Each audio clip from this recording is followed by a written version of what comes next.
Hello everyone. Can you hear me? Is the resolution better? Happy New Year everyone. Happy New Year. 2002. Lovely. Anurag says yes. Evening Luke. Mark Dorney. FPL captain. Thumbs up. Beautiful. 17 I am right now. Probably spent last night trying to get my way into a club with a fake ID.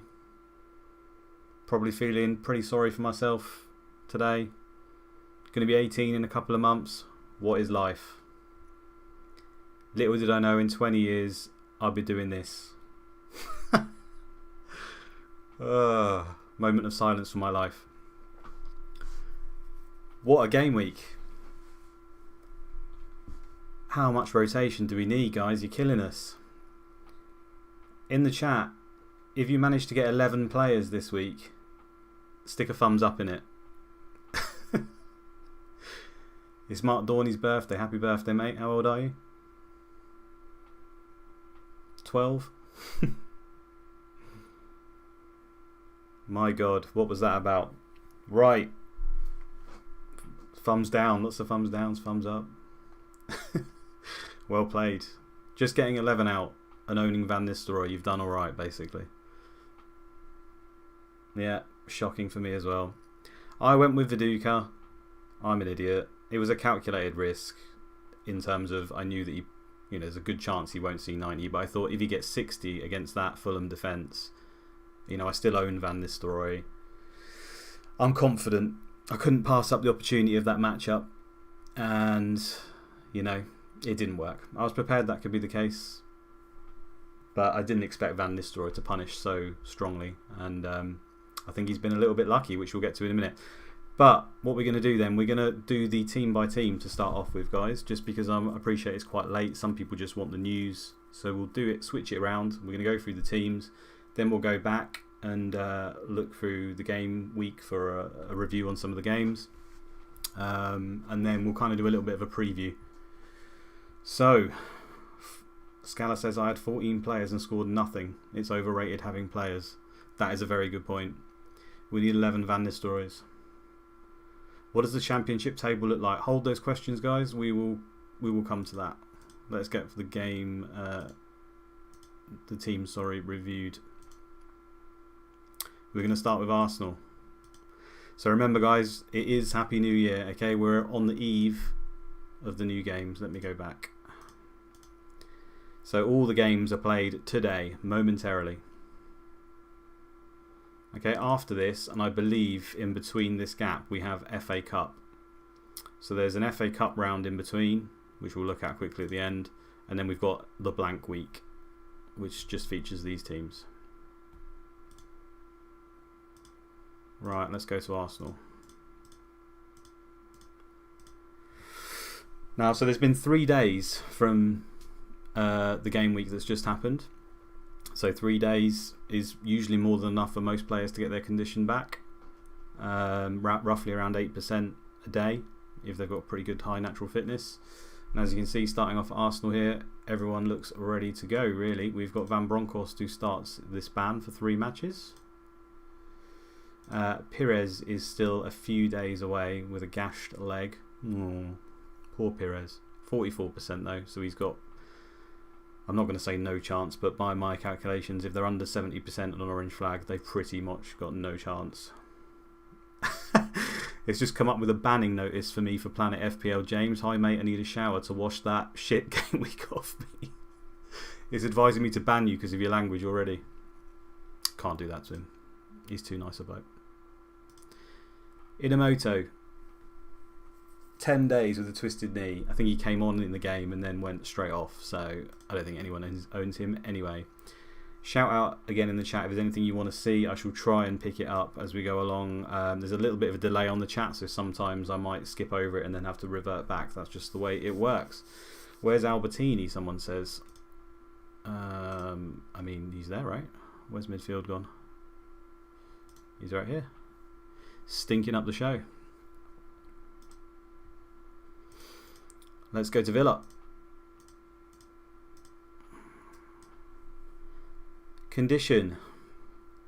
So Merson's on 89, Balaban 93, Wright 92. You can see the rest of them there. I don't need to go listing them all, but they're all pretty good. As for injury, Hadji was already injured, so still another 2 months to go on his groin. Taylor's got 3 weeks left, and the Lord still got 10 days, although not sure he'll be playing anymore, to be honest. And Alpay is a few days away with his stub toe. How hard do you have to stub your toe to be out of a football match? I mean, I've stubbed my toe pretty hard a few times. I'm sure you guys have. Didn't stop me, especially not at 17. No, Ginola's unhappy. He wants to get into the team and improve the position. To be honest, he probably should be playing, even though he's pretty old. What's wrong with Henry? Very good question. I mean, he's still like top 3 average rating for the season. We'll come to him. Blackburn, condition-wise, it's only Bjorn to be on 91, really. Everyone else is good. I think Hughes was already injured, so he's 2 weeks with that chest injury. Still on the cigars. And everyone's ready to go. Guys, you weren't expecting this, right? After last week when virtually everyone was injured. It's looking good so far. Can it continue?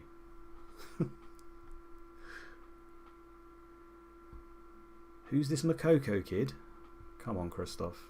I'm just going to assume you've never played this game, which is an offence in itself. He's a legend.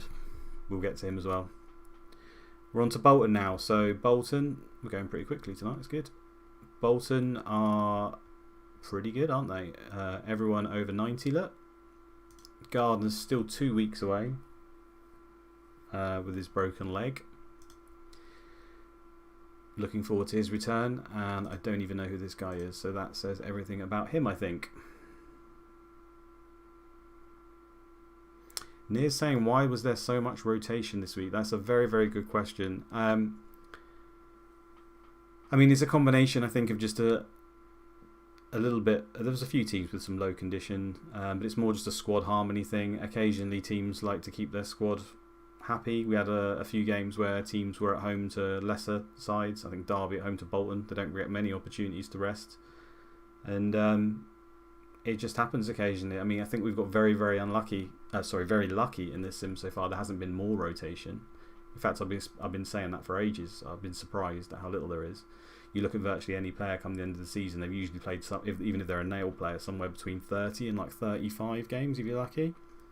And a lot of players have been playing every week, so we might just have hit a bad luck, and quite a lot of them have been rested in the same game week.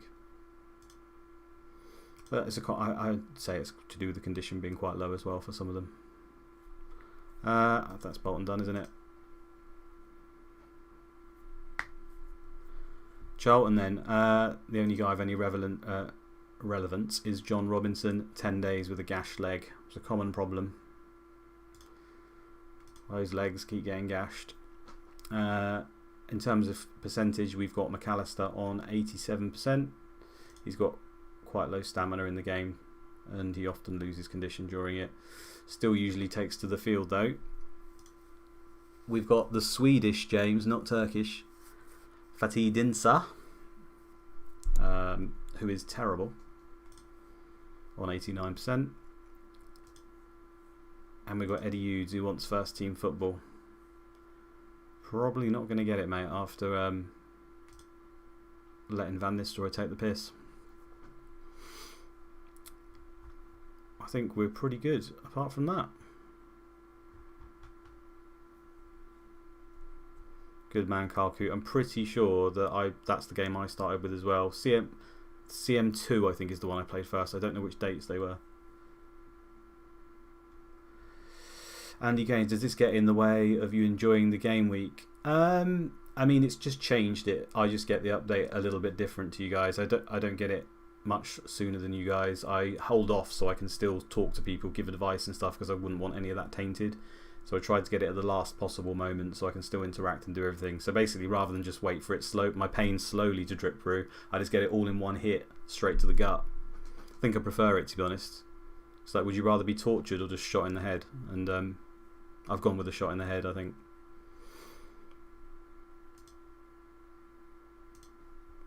Chelsea. Again, everyone is at least above 90%. Desai is still 2 weeks with that groin. Dalabona 2 months with another groin as well. And Di Matteo 2 months with a broken leg. Hasselbank is still waiting to see how the club's new manager changes things and still thinking of moving clubs. 75666, very low. Oh dear. Just needs that one game though to change all that, but it's not happening for him at the moment. Kennedy Bakayoglu's class in this game, Billy. I think he was class in a few before that as well. Plays for Hanbury. He was only 1 when this came out, Ryan. That makes me feel sick. You're a lucky man. Derby. Ravanelli's nearly dead, although he's orange flagged. He's out for about a week with strained knee ligaments. He's only 5%. Now, technically, as he's orange flagged, he could play, but being at 5%, I think I'm pretty safe there saying he won't play. Will Stanic play second half season as he's labelled as a foreign player? It's a good point, Craig. I don't think so. I mean, that was part of my working theory that the AI might play people who are foreign flagged just to keep up with their contract, but you know, that's for Stolz's. It appears to be that way, but I'm honestly not sure. Stanic often leaves as well, so it's going to be interesting to see. I don't know the answer to that. If it was Adam saying if it was Shearer at 5%, he'd play and score. Man, Shearer, what a guy! We've been robbed of him this sim. Really, really, we have. And just shows you. I mean, they keep playing him when he's orange flagged. I'm stunned that he made the game, but there we go. Moukoko ready for next week, Scala says. Yes. So, Moukoko is one of these cheap players in the game. I think he's got -1 as a potential, if I remember rightly. So, not the best -2. So, it can be slightly randomed. Could be slightly wrong on that. Scala will probably update. He knows just as much as I do about the game, if not more. And it doesn't really matter for him though, as long as his potential is at least reasonable. He just ends up being a bit of a cheap player. There's plenty of them in this game. He doesn't usually come good this soon. You can sign him straight away, and then sort of by the end of the season, or at least next season, you can get him playing really well for a top side. But usually it's 2 or 3 seasons before you start seeing like his real potential. People are saying, will he play now? I wouldn't have thought so. They rested like the whole 11. They pick on current ability. They don't pick on performance. So his performance means nothing. They pick on reputation, current ability. Now obviously his current ability goes up the more he plays. His reputation goes up the more he's known. But I highly doubt it will come up high enough so that he'll start playing consistent games. Could be wrong, but I think they'll just revert. This was basically their version of a Rep 12 game. They rested like their whole team. They did a Man United.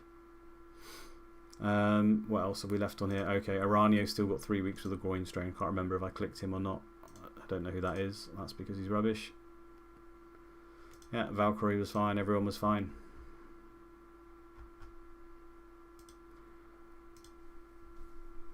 Everton. Duncan Ferguson. That's 3 months with his broken foot. He's been kicking burglars. Gascoigne, 10 days. Still getting over those pigs in blankets. And Scott Gemmell is a week away, 25%. Doubt he will be featuring. Everyone else that's good. David Weir wants a new contract.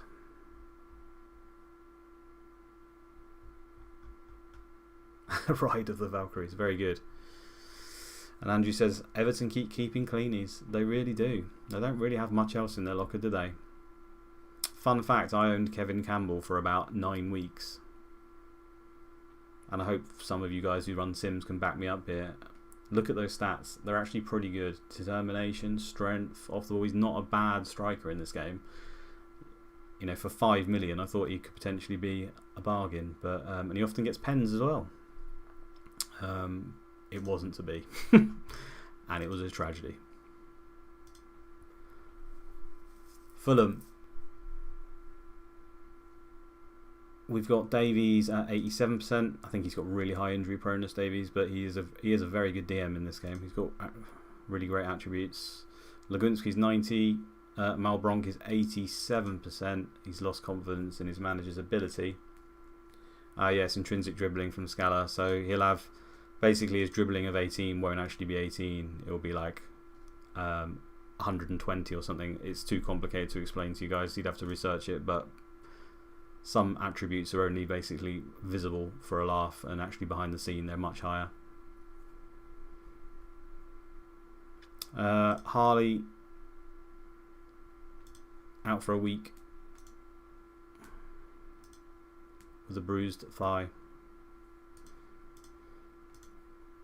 This was his replacement the last game, McAllister. He's still out for a month. Roberto, 10 days with a gash leg. We'll click on Goma, don't worry guys.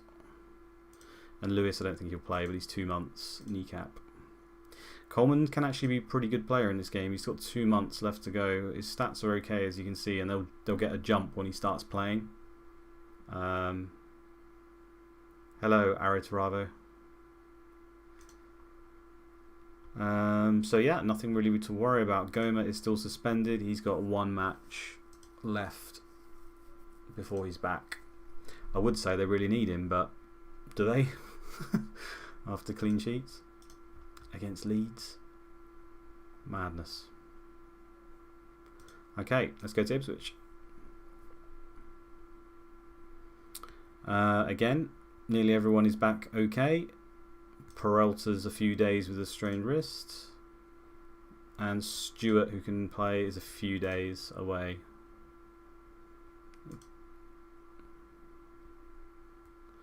Is John Collins one from a ban? I shall check that for you. Where's Mr. Collins gone? 1 yellow card away from an 1 match ban, yes.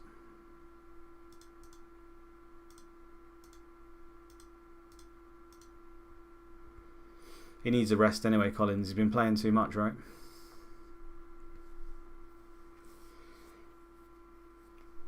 Come on, Taricco. Where are your assists, mate? I know you've got it in you. What are you playing at? Hariderson still with the 8. What a man. We're going to do like a preview, Mark and Luke, a little bit after we've done a quick review, and we can talk about things like that.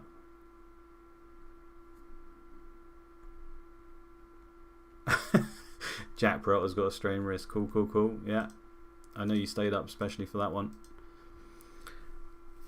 On to Leeds. Viduka's at 100%. And he's enjoying playing for the club. Nice if he lasted 90, mate. Robbie Keane is 1 game away from a ban, which could be annoying. If he gets it next game, then potentially he could miss the blank, right? Although there's an FA Cup game in between, so I'm not actually sure whether it carries over to the FA Cup. I think it might only be reds and not yellows, but guys, correct that in the chat, because I'd like to know the answer to that. Ferran at 78%. Batty is 2 weeks with a strained ankle ligament after getting injured in the last game. Look at those attributes. And Bowie is still 2 months with a groin muscle. You should drop Keane just for the captain blank. Scala, man, I love your differentials, but you're as lucky as me, I think. Yellows is still 2 weeks after receiving. Okay, so it won't affect him. Ignore me, guys. He could pick that up, and as long as he'll be available for selection for the blank. I'm never going to say he'll play the blank. Could easily come back to bite me. Leicester then. Again, we're looking pretty good. A few worth mentioning. Jordan Stewart's on 89%. He can play occasionally. And we got Dennis Wise. Yeah, we have been robbed of Bowyer Field, definitely. Basically, he was the competition for Johnston at 7 million. Dennis Wise, I don't know if he picked up an injury. I think he played injured and then picked it up again. So he's still out for another week now. Didn't stop him scoring. I mean, this guy's playing with a fractured arm, and then you've got people with like slight cut on their head, on their arm. Keane could miss the double though, Andy's saying. Very good point. What happened to Scowcroft? It's just general rotation. Akinbaye's come in. They've played him a couple of games, probably to keep him happy. Wants a long run in the team. He's glad to be back in the team. It's hard to know what's going to happen now because, like I said this a lot of the times, Leicester are a really hard team to pin down who will play. Some sins Akinbaye will just start from the very beginning and play, and Sturridge won't play. So it wouldn't be anything more than a guess from now on. My guess would be that Sturridge continues and Scowcroft continues to play up front and Akinbaye drops out. But I think that's 2 in a row for Akinbaye now, so we're just going to have to see. In any case, Scowcroft should be going back into midfield, really. In fact, what was their tactic last month?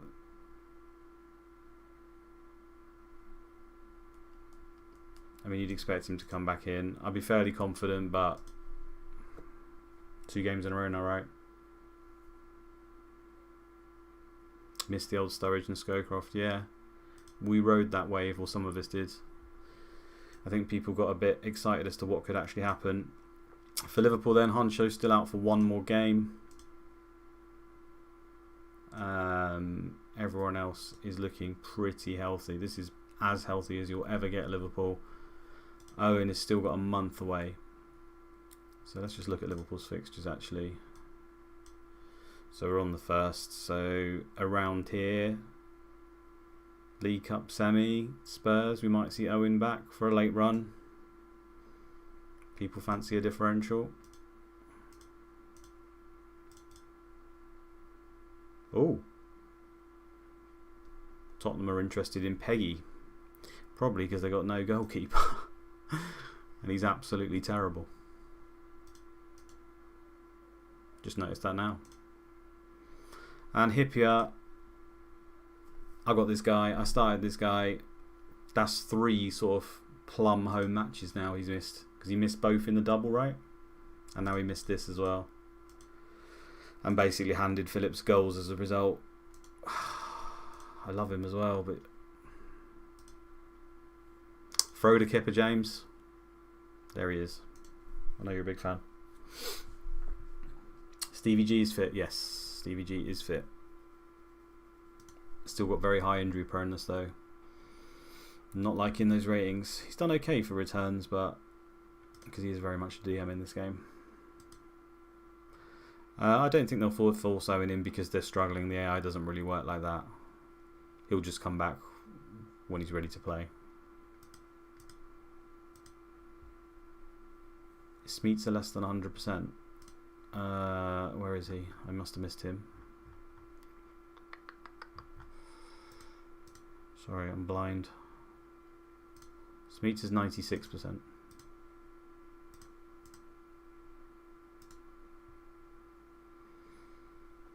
Man United rotation likely in 21. Again, we'll come to it at the end. There's a chance they're home to Derby. I mean, not that it works this way, but I'd almost prefer it to happen then than in the blank. That could be absolute tragedy. Yes, Giggs is at 90% irons. Damaged shoulder, so he could come back in and play. Veron's 94. May as well be 1% though with his returns at the moment. And Beckham, still 10 days with a twisted ankle. Sylvester's 2 weeks. Which game will Beckham come back for? Well, it depends when his flag goes orange, which you'd expect to happen in the next, probably in time for the next game, but whether they'd put him in straight away, who knows. Officially it's 10 days, right? So officially it's for the Liverpool game here, but I wouldn't be surprised if he goes orange and they throw him in beforehand. Anyone else of interest here? No. Irwin's at 95. That's it really. Blanc 96. Lots of players listed for loan. Bartes still wants a new contract.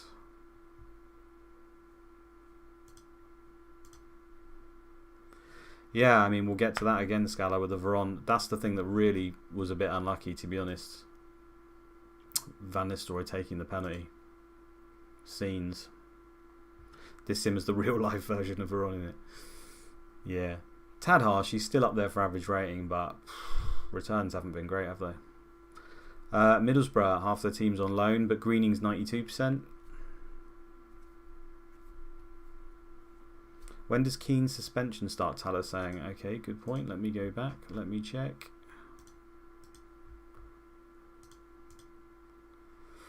One match ban starting on the 12th of January.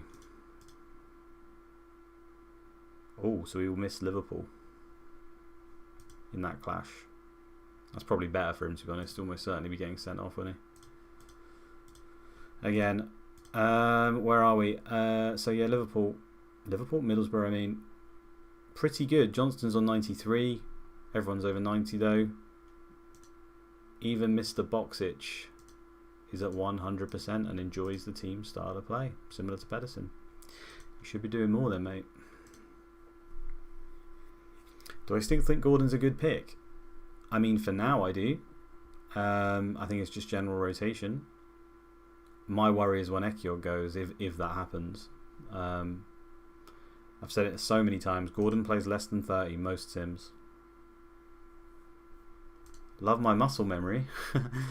You should watch my gaming videos, man. I spend a lot of time using a mouse. Fun fact, I played for the UK team in Unreal Tournament back in my youth. Can pick your head off. You see my mouse sensitivity DPI is about 2000 on this mouse as well. I'm controlling it the smallest amount going. It's my claim to fame. It's my ability to use a mouse. Newcastle, Shearer is 91%. So, the game was 3 days ago. I'm just going to show you this. Because Shearer's been getting a good rap, and a bad rap, sorry, and I feel like I need to stick up for my man. 66 he ended it on. So you can get a max of about 8% a day. So, what's that, 22, 24? But it's like, it's not a rounded number.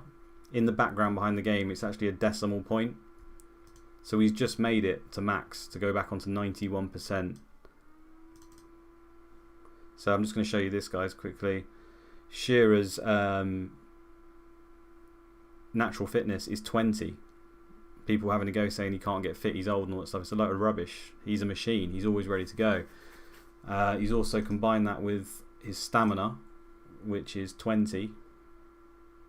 He never loses condition during the game, really, or he does lose condition, but not at a high rate. So it's merely his injury proneness, which was 13 there, which isn't even the worst. There's far more players in the league with higher injury proneness than him that are playing every week, like Stolzers, for example. It's just the fact he's just been incredibly unlucky, and then they've decided to play him when he's orange flagged, and he's just hit that injury over and over and over. So he's enjoying playing for the club. Feels like it'd be more potential. I mean, you guys know I love Shearer. I think he's a real option again, despite them not having any wingers.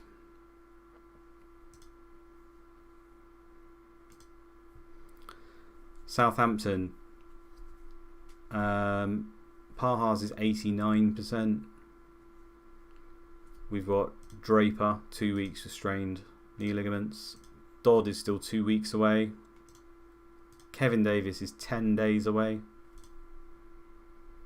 Svensson is a few days away to return to his stunning form. Beattie's requested a transfer but now wants to stay at the club. He doesn't know what he wants. Basically because no one wanted to buy him, I think. And Dan Petrescu's still got one more game. Pirlo's beard is Julio managing him. I think poor Bobby's started to lose the plot, I think, at Newcastle. For fuck's sake, Dodd. What is that? They're going to roll out their stunning centre-backs again. They got Taha. I mean, he's terrible as well, to be fair.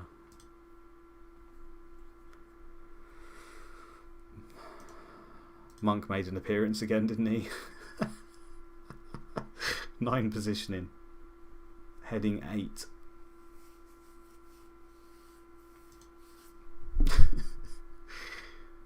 God. If you're not targeting Southampton by now, guys, it really needs to happen. Even Carl Court can get goals. That's harsh to Carl Court. He's a good striker in this. Sunderland. Bellion 2 weeks. God, I hate this guy. We signed him for Man United. Taha! Taha! Very good.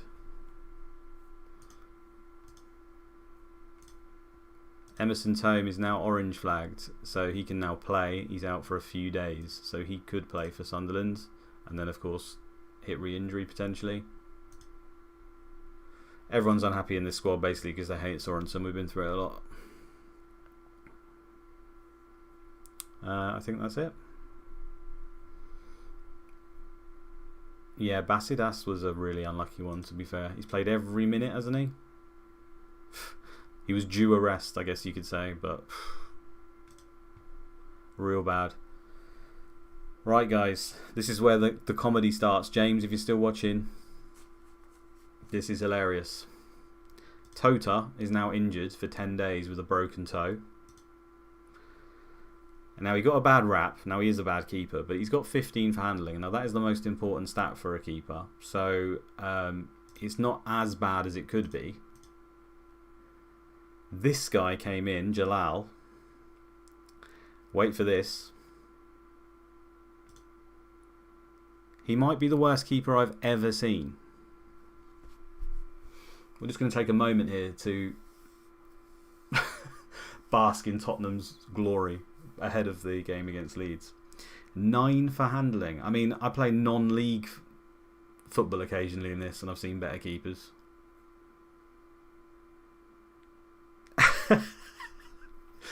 Now you know this guy's nailed on for a super keeper 10 out of 10 now. You know it's going to happen. I've just slagged him off. He's got the worst stats going. That roulette wheel of attributes, and he's going to hit 50 saves or something, isn't he? Or Recluse reckons he's a better keeper. I don't doubt it. And yeah, Scala says he's one of the players who's got random stats all over, so he's just hit the opposite of the jackpot. He's got international experience with 12 caps for Iraq. Jesus. I hate to see their team. Yeah, reflexes, handling. The important stuff for keepers down here. Reflexes, handling, agility. Even pace is important for keepers to rush out. It's just awful, guys. Jumping. Decisions. And a fun fact as well, Spurs like to play with short passing sometimes, like they did this time. You don't know what their individual player stats are, individual player instructions are. But usually if you put your keeper on short passing in the game, it's a bad idea because they'll often just pass it straight to the opponents. He's got 3 for passing, so if they do leave it on short passing for him, rip. Now bear in mind, we just noticed that they were interested in that other terrible keeper for Liverpool, aren't they? So will they get someone in? I don't know. Otherwise it's looking like he's going to play. The only other guy they've even got in their team is Gavin Kelly, and I mean he's awful as well.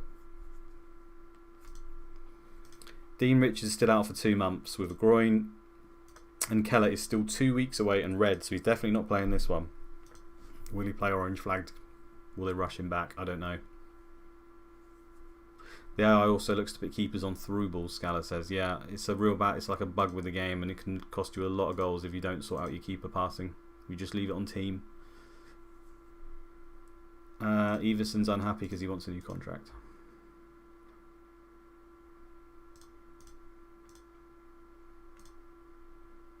I think that's about it.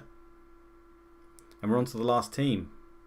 We've survived, I think, pretty much this week. This is probably the least amount of injuries I've ever seen. Just added with that absolute comedy factor of Toto is basically the main news, guys. Defoe's 93%. Joe Cole is now at 91%. He's decided to get himself on a treadmill. I'm just going to show you guys this because a few people were mentioning maybe he was injured and that's why his condition went down, that he wasn't injured. They just played him in a reserve match. Yeah, FPL Lions staying up. Is this the comeback? To be fair, West Ham usually score all right at home. They do go attacking. Well, obviously they've changed their manager, but they usually can get some goals. Just not really happened.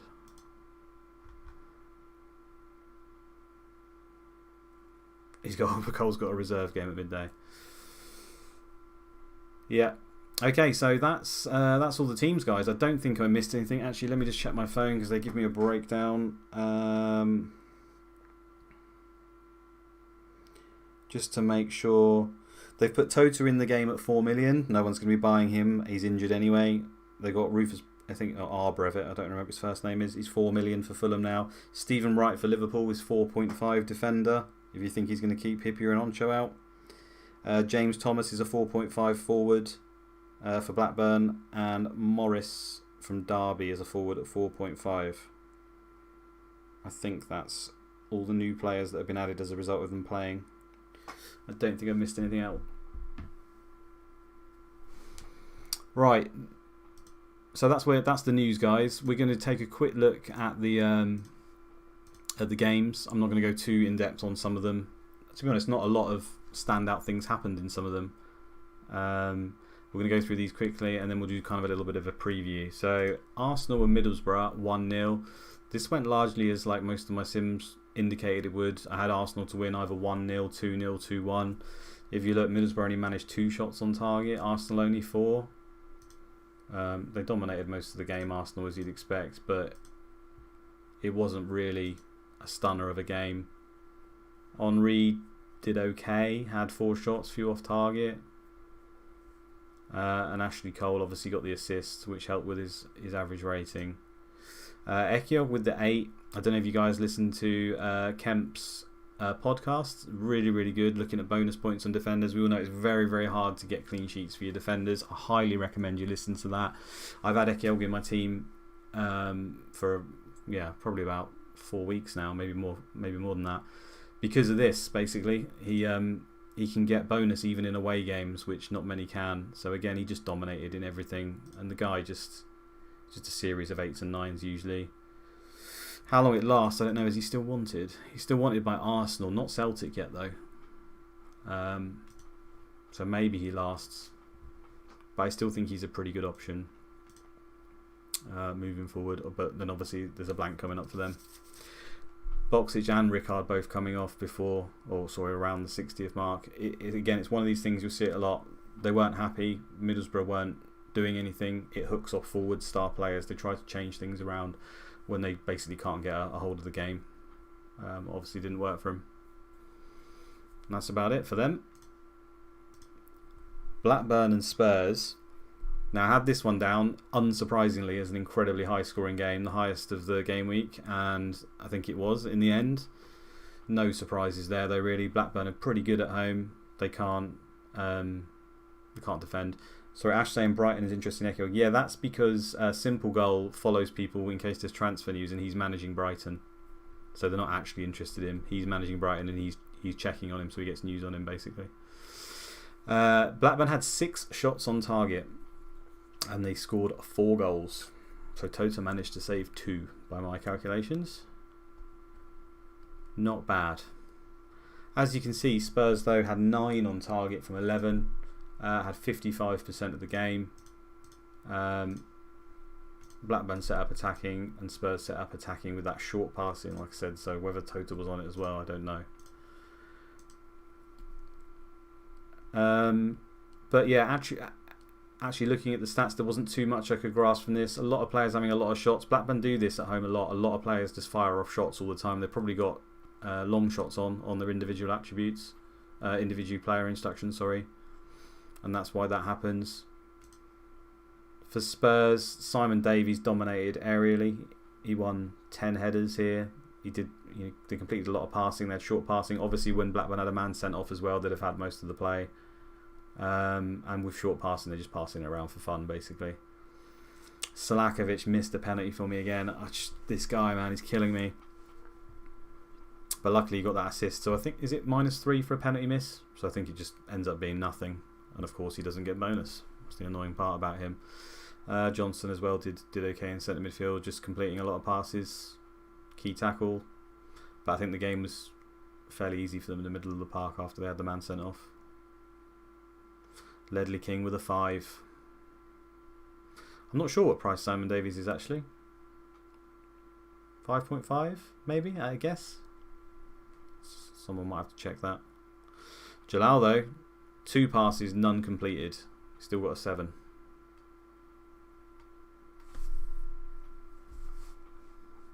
Oh, pen miss is -2. Okay, so we've got a net +1. Cheers. 6.5, Moukoko saying. Yeah, Simon Davies is a very, very good player. See his attributes get really, really good. He misses a few key areas. I think he's actually got 20 for right side and only 15 for central or something like that. There's something a little bit iffy with him that makes the I don't really pick him. Yeah, I will do, Andy. We'll be looking at that, don't worry. Man United next then. And Charlton rolled out Hughes and Fish at centre-back. Gave Rufus the day off. Actual match stats, guys. Look, 2 shots, 1 on target for Charlton. I mean, that happens for a lot of the lesser teams when they play Man United, to be fair. But Man United only got 5 shots on target and they scored 3 goals. And one of those was a penalty. So, they really, really didn't dominate them. In terms of the action zones, they only had 54% of the game. So I think that Charlton played normal, short, hard. They always change it up when they play Man United at home. Attacking, short, hard, yes, for Man United. So I think Van Nistelrooy is Van Nistelrooy, right? He can do it against anyone. We all know that. That's part of it. But I didn't really like this game for him particularly. I think he would do okay. Not as good as this. The stats indicated he was clinical, exactly that. Auto-recluse. He was clinical. He also got the penalty. What are you going to do? On the actual attributes here, Eddie Hughes.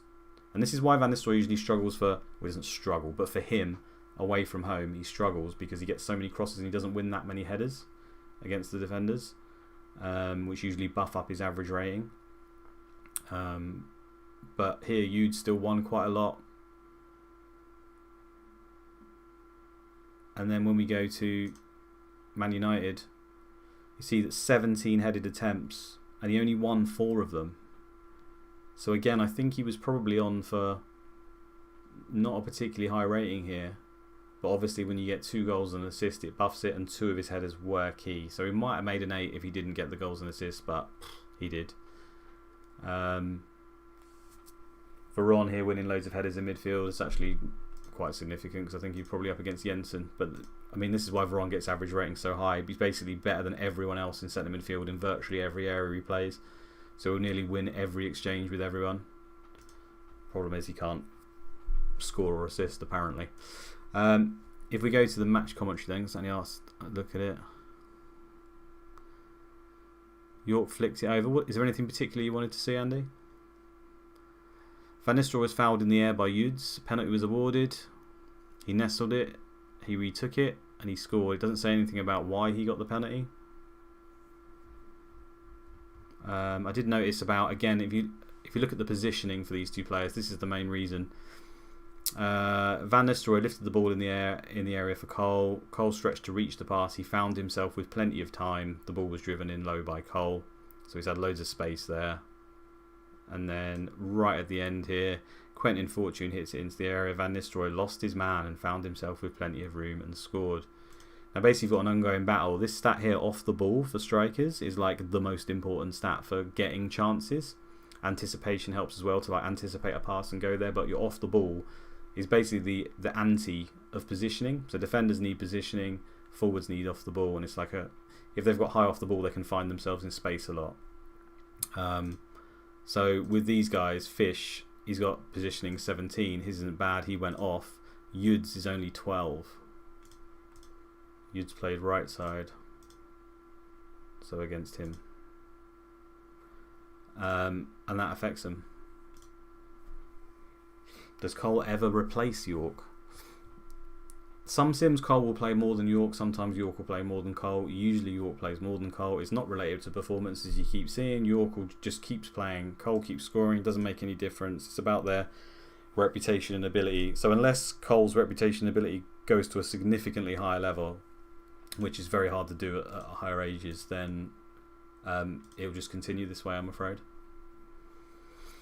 So yeah, Van Nistelrooy's movement got him the goal at the end. Didn't really do much else apart from the game, but clinical. I'm still stunned that Kylie didn't have any saves, but it's because they didn't really shoot. I mean, one of those, the penalty shot, they had 4 shots on target in the whole game. Cole's the better striker than Yorke. He's got, Mark Dorney's asking me to compare. He's got the 20 off the ball, so that's to say found the space. He's got pace, acceleration, agility's good because you can wiggle in and out. Balance is good, not to get knocked off the ball. Finishing's extremely high.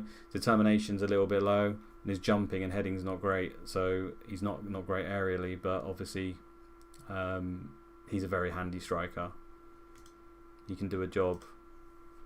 Dwight Yorke is not as good, but is not terrible by any means. You can see he's got a lot of the right attributes, just not as high.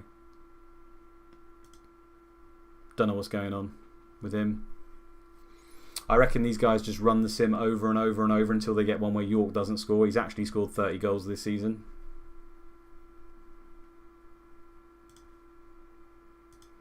Everton 1-0. Stunner of a game here. 6 shots on target total. As you can see, Chelsea absolutely dominated the ball, but it didn't matter. Gallas winning lots and lots of headers here. Terry winning lots and lots of tackles. Terry's just, I mean, look at this. I keep saying he often wins his Young Player of the Year or whatever. Him and Bramble usually fight for it. They're not keeping clean sheets, but his average rating is extremely high. You have to expect that it will start happening eventually. Yeah. Chelsea have been shocking, they really have. Just can't score any goals anymore. I mean, yeah, they're not keeping it out either, but they're just not scoring any goals. I think Stubbs and Weir did their usual, did pretty well. No one else really did anything of note. Yeah, and Melchiot suffers as a result of being right back rather than right wing back. The wing back spots are usually better, but Babayaro still manages to do well at left back. He's not done that well yet, but he can do really, really well. But I don't think anyone wants to know about Chelsea. These Carboni subs, that all happen continuously. Just no one you can really look at apart from Terry for me at the moment. Let's move on. Derby and Bolton 3-3. 6 shots on target each. It's very accurate shooting from these teams. Keeper's obviously not covering himself in massive glory. 6 and a 6. We'll start off with the cheap man, getting 2 goals. I guess intrinsic dribbling stat, but he fired off a lot of shots as well here to get the goals. Riggott was dominant.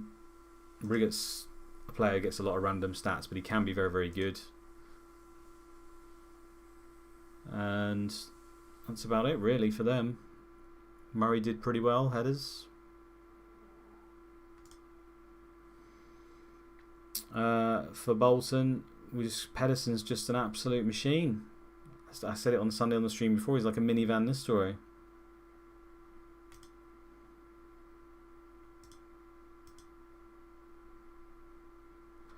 There you go. He made 4 runs, Scudder. Pretty high.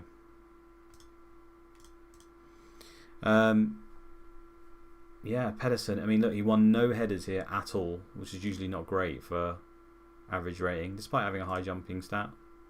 Derby centre backs just bullied him, but he got a load of tackles in. He's getting involved. Obviously, he plays in that AMC role. Oh, he didn't play in the AMC role, but they switched them around during the game, so there's a chance he got his tackles because he got switched around during the game. But of course, he could have got them up front. And he's just having lots and lots of shots. So this little thing to look out here, enjoy the team style of play. You might have noticed Ekiog had it as well. Usually it's pretty good for a player when they've got that, in my experience. Although Boxic has got it and it's not really working for him, is it? But maybe it will. But Pedersen's just, yeah, it's insane. So it's not just the fact that he gets the goals, he gets assists, man of the match and average rating as well. He usually doesn't get all that. It's like a complete package. Yeah, what Recluse saying is like the Vardy of the game. I underestimate him, but you can't stop.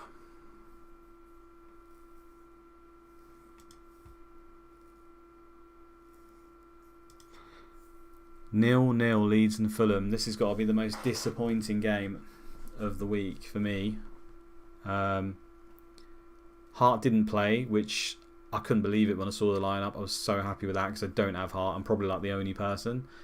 I was convinced Fulham would be able to score and I could hold off basically getting him in and just hope he didn't score. But obviously I got that totally wrong. Fulham couldn't score, but he just didn't even play. This is largely the reason why Leeds didn't score, as we're going to see. They only had 3 shots on target from 10. They just left their shooting boots at home today. I think on another day it could have been anything. They had 57% of the ball, as you'd imagine. That's pretty high considering they play a direct style, so they don't pass it round. But just 3 shots on target in the whole game. When we look at their players, you got Viduka. Even I mean, this is what makes me feel. He had 4 shots. He only got 1 on target. He had the most shots of any player in the game, despite only playing 54 minutes. What could have been? And that's why I thought, if he gets 60 minutes or whatever, he's still got a good chance to score. Robbie Keane not getting a single one. He didn't get any tackles. He didn't win a header. Just 1 key pass. I mean, look at those attributes. I don't know how he managed it. The heading thing's fair enough. He's got terrible heading stats. But how he's not got more chances with that off-the-ball stat, I honestly don't know. I can only assume it's because he just didn't get any passes from the midfield. I mean, when you look at the midfield, Matteo not really a left winger. He can do well there, but believe me, but he's not really a good winger. He hasn't got the pace or anything. He's more a creative centre midfielder. Decor, Batty and Mabry, it's not the most creative midfield. They've also lost Hart, remember. I feel like they just didn't really get much of the supply line and were probably taking long shots as a result. Ferdinand, though, was an absolute beast in this game.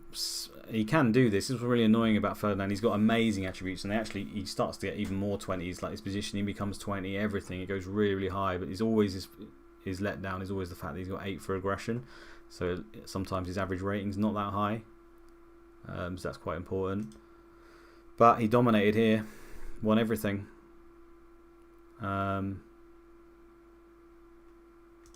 And when we look at Fulham, there isn't too much to note apart from Marley didn't win anything in the air. Boa Morty won nothing in the air. Fulham also played direct. So direct doesn't mean hoofing it, by the way. It just means they get the ball forward to their forwards quickly. It doesn't necessarily mean in the air. Often that's on the ground. But still, they just did nothing, the forwards at all. I mean, Boa Morte completed 4 passes in the entire game. He played for 90 minutes.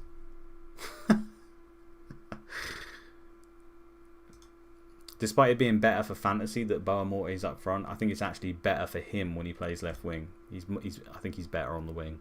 They really should be putting Saha and Marley up top and him on the wing, but they're not doing it. Collins is unlucky probably not to get an 8 here. This is where Collins is actually pretty good for tackles per game. He's pretty good all round, and it's the kind of game I'd expected maybe to get an 8 and pick up bonus in, but it just didn't happen.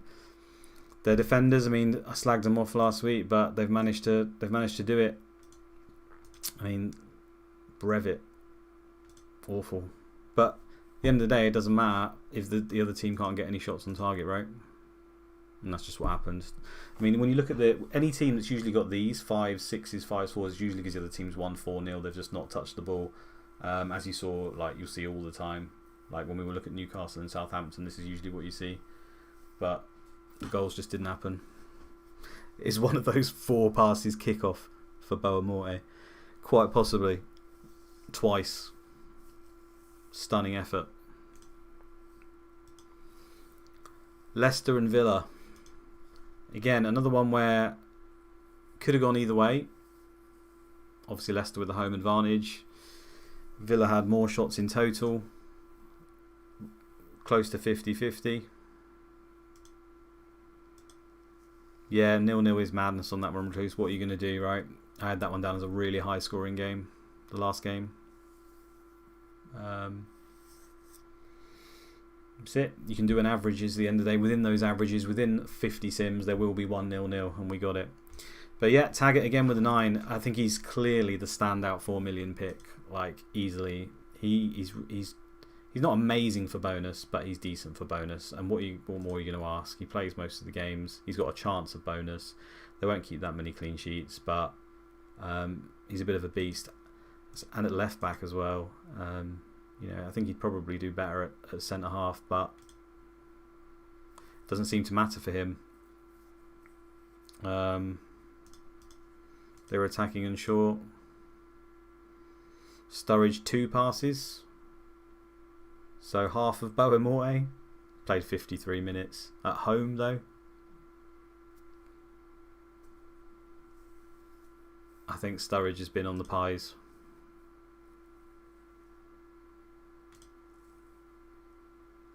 I mean, it's not the job of the forward to have passes, right? But you'd at least like to see a little bit of effort from him.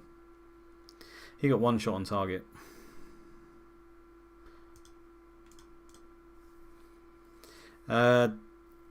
Is weather playing a role this week?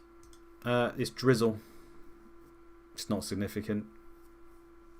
I did check that before to see if there was any snow or anything.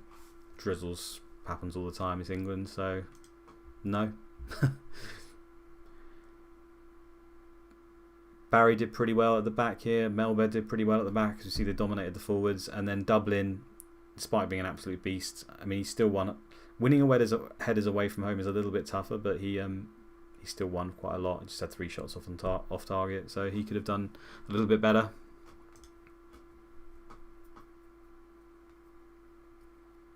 Dion Dublin's basically, I did a video beforehand. Dion Dublin's one of the best strikers in the league if he gets games as a target man. He's really, really good. And he can get quite a lot of goals. I think, again, people who've run sims, if you get one where Dublin plays, he'll often finish with a high number of goals for the season. I have had him be the league's top scorer before, which is madness. But he would be helped more if they were playing Ginola and Hadji on the wings. A lot more. They're not. So he's still managing to do this without them. I expect he'll still score quite a few more goals. The problem is you can't really rely on strikers. I mean, strikers like him, they're all good when they get the goals, but if they don't, their average rating isn't usually particularly high.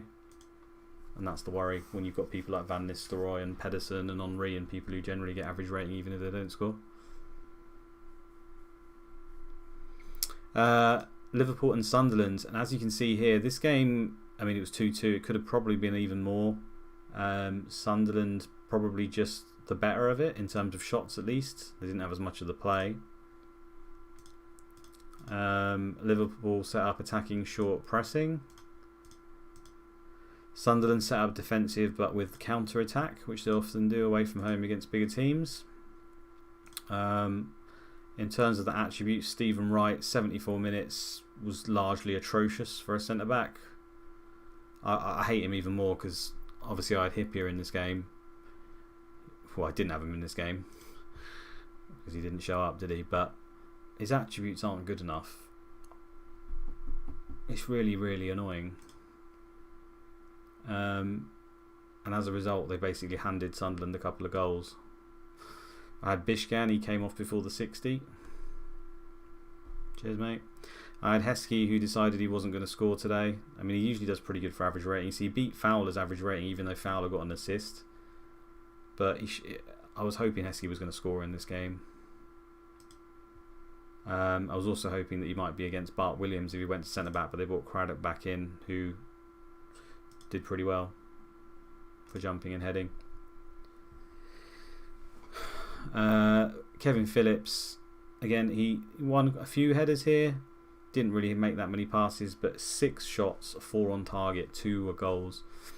Now again, the reason the getting the shots thing comes down to this off the ball stat quite a lot of the time. He's got high off the ball, high anticipation, so makes the right runs.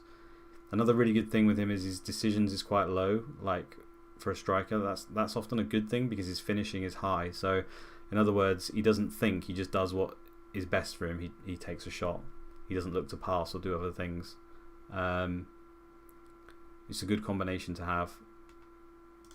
So as a result, he gets a lot of chances, especially if the opponent's positioning is poor. He's got 12 right. That's what Reese's is, 14, but it's obviously not a centre half either. And Frode Kipper came on as well. What's his positioning? 11. It's nowhere near good enough. Basically, I won't buy a player in this game if they've got less than 15 for positioning. And obviously, if you're playing for a top team, you want anywhere between 18 and 20, really.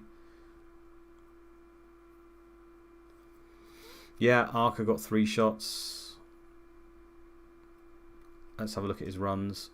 As you can see, this is the main thing for Arca, because he's got a high flair stat, a high agility stat, and he's obviously got decent dribbling, acceleration, and pace. He basically just takes people on for a laugh. He's a great player. Newcastle Southampton. Now this, something fishy about that Kipper fella. Very, very good.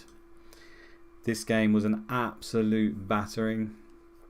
12 shots on target, 17 goals. Going by the rest of the games, 12 shots on target should have resulted in about 8 goals, 9 goals. That's what sort of the ratio was with most of the other games. They only managed 4. But again, Newcastle, it's not about form for me in this. Newcastle are dreadful form. Obviously, the return of Shearer has massively helped them, but they're at home. They've got. I'm convinced even if they had just Kyle Court up front, they'd have battered Southampton. Their players aren't good enough. Defence is woeful. But Shearer plays with half a leg. Obviously, he dominates everything. Court also, again, he's like a Shearer light. He's obviously nowhere near as good as Shearer, but he's not far off. He is a good striker. And when those two play up front, it's very hard for anyone to stop them. Dawes fancied the day off, and Andy O'Brien, who's also a reasonable defender. He's okay. Dominated aerially. But yeah, Southampton had... Lundegvan was back, but they had Benali playing at the back. 10 for jumping. Alan Shearer's got like 20, I think. I think it's 20 or 19, if I remember rightly. Yeah, 19. It's just not going to work. Paul Jones with a 4 again. To be fair, he's getting a 4, but apparently they've had 12 shots on target and only scored 4 of them. So I'm not quite sure how that's worked. Yeah, 22 attempted headers. And again, I mentioned this before about Southampton trying to play short passing, despite not having anywhere near good enough players to do it. It's just a recipe for getting battered every week. He attempted 22 headers, he actually only won 7. So they're just using the short passing to get it out wide and then cross the ball to Beattie. It's basically their one plan, and hope he wins it. Occasionally he will, because he's obviously got fantastic jumping stat here, but Southampton haven't really got a problem scoring goals most of the time. It's just they can't keep him out. Pirlo's beard, he thought he'd have given up after the first 21. No, mate, because he's got 16 for determination. Alright? Doesn't let it get to him. He keeps at it. Gary Speed also obviously did very well with 2 assists and lots of passes, lots of headers, lots of tackles. On to West Ham. West Ham should have won this by more, it looks like. Roughly 50% each on the play. More shots on target, more shots total. Home advantage. Obviously West Ham can't defend, we know that. Hayden Fox came in at centre-back. It's generally terrible, but most of West Ham's team is terrible. Sorry, Irons. Defoe not winning any headers. He's not going to win any headers because he's got 4 for jumping. Incredibly low. But so that's not really his game. It's his off the ball. He's one of those fast, nippy strikers who gets lots of shots away, as you can see, because he finds space to get shots. And he managed it in this game. To get an 8 though, with 2 goals and an assist, tells me he didn't really do anything in the game. It's almost like classic Defoe, really. Didn't do anything, but just lurk around and try and find some space. He obviously got found at the right moments and finished reasonably clinically. But his contribution throughout the game was literally nothing to get an 8 with that. Van Nistelrooy got a 10 with an assist and 2, and he had similar, not too far off the stats that Defoe posted there. Chris saying, is he a second half of the season punt? You can see that he's got good stats and he increases really well. There's a chance he starts playing a lot more as his attributes increase. You'd like to see it. But at what stage? We're playing within one season here. Usually this happens over the course of 2 or 3 seasons for a lot of these things. But he does. Yeah, Craig says he does become a very, very good striker. He does. It's the jumping and heading thing that lets him down. The AI doesn't play really to his strengths, so he can occasionally not do well because of that. Ipswich played their terrible away formation. When again, if they'd have played their normal home one, probably could have beaten West Ham. It was the same last week. The only real thing I really noticed here was that Haraldsson still managed to get an 8. The guy's like he's some sort of cheat in this sim, I swear to God. I don't really know why. He's got a few random attributes behind the scene, but determination's 13, which interesting is the same. It's the same number for a lot of cheap players in the game, like Sigalko and Back and Power Broasek and a few other ones. So he's just hit cheat code mode, I think. I mean, he's won all his headers again. He's won them all despite playing in this terrible formation. Everyone else manages a 5. Mental. I think that's about it, guys, for the game week review. In case I missed anything, you can let me know in the chat. But we can kind of look at a few bits and then we'll do a quick preview. So this is the average rating. Still Van Nistelrooy, Henry, Haraldsson, Veron still lurking there, Viduka. Ekio keeps creeping up. Scroll down a bit. Tome. Expect him to continue to rise when he comes back. I mean, Heskey's pretty high there. John Terry here at 28th. Hopefully that will increase more because I think I'm probably going to get him on wildcard. Average rating for attackers. Midfielders. Home away table Ryan. Yeah, I shall do that. Well remembered. I mean, Solano and Gronchi are still there. Midfielders. Absolute shambles. Johnston gradually dipping. See, if I showed you this at the end of the season for Johnston, you'd be like, oh right, yeah, he got a few more goals than he usually does, maybe 3 to 5, and probably a few less assists. But in terms of total contributions, that's what you would expect. It's starting to level out with him, I think. Average rating for defenders. Honsho's still there, despite missing games. Obviously, that can help them as well because they can't play in games where they can make it go less. Ian Hart, when he fancies turning up, still doing pretty well.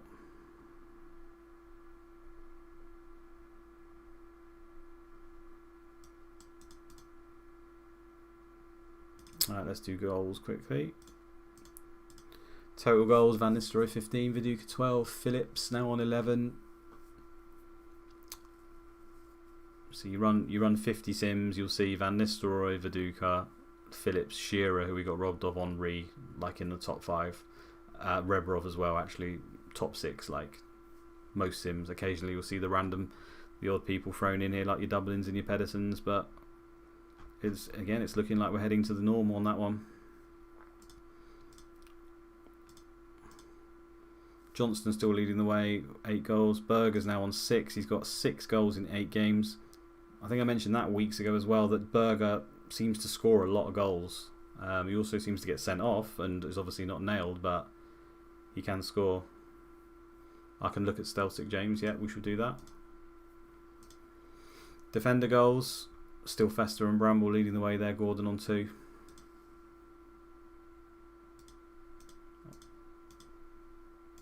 Assists. Gordon 6. Nothing really to note there. Cole got 3. Ian Hart nowhere to be seen. Trent Alexander-Arnold, my ass. Wise Beckham to Guy for assists. The strikers aren't really known for their assists, but it does help buff it up, and usually you see Henry, Pedersen, Rebrov in there.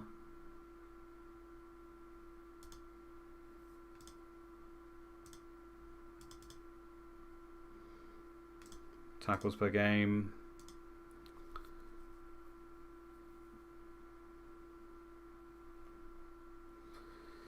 Andy wants to see if Samba's getting any minutes.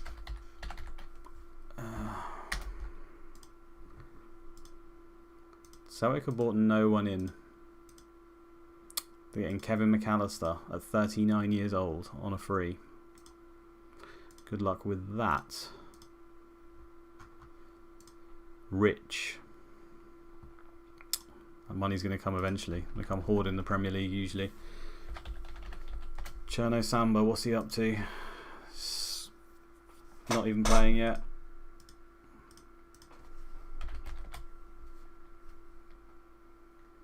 Where's my cheat guy? I can't remember where he plays for now. I think actually, did I show him last stream? Probably showed him last stream. Here he is. This guy's mental. You get him for like £500,000 at the beginning of the game.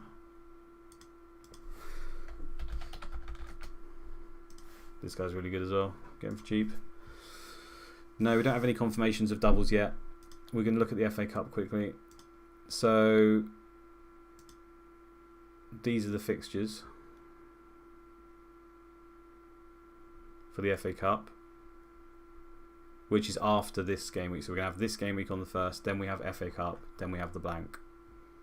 You can I'll go slowly. You've obviously got Villa, Ipswich. I mean, I guess these guys are going to tweet this out. Bolton, Newcastle, they may already have. Everton are playing Burnley, Tottenham, Charlton, Chelsea, Rochdale. I think we need some. I think I'm correct in saying we need some cup ties, as in they need to be replayed in order for the doubles to then not go ahead. Could have that wrong though. Leeds and Blackburn, but Leeds are at home. You'd expect them to win that. Arsenal, Leicester, Man United, Man City. Yeah, and Andy's right. So we'll be talking about the FA Cup results on the next stream. So after this game week, we'll have the Sunday stream as usual. I'm going to be on that with Andy. Dave's taking a day off, and we'll be revealing all of the FA Cup results, which obviously then impact on the doubles. West Ham, I've got Bradford here. Even they can handle that, hopefully. Right, what else did I say I was going to do but not do? Home away table, that was one, wasn't it? So home table, still got Middlesbrough at the top. Man, you've got a game in hand, as of Blackburn and Arsenal on that.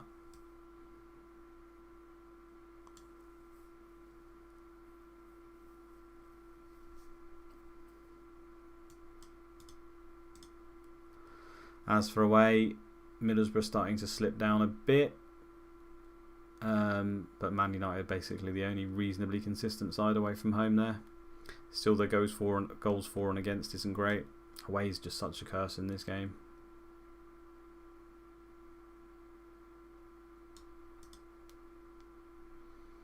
There we go. So these are the fixtures coming up. Just going to quickly add this on actually. So for a little bit of help maybe. So I did this. Hopefully I'll make that a bit smaller so I can still see the chat.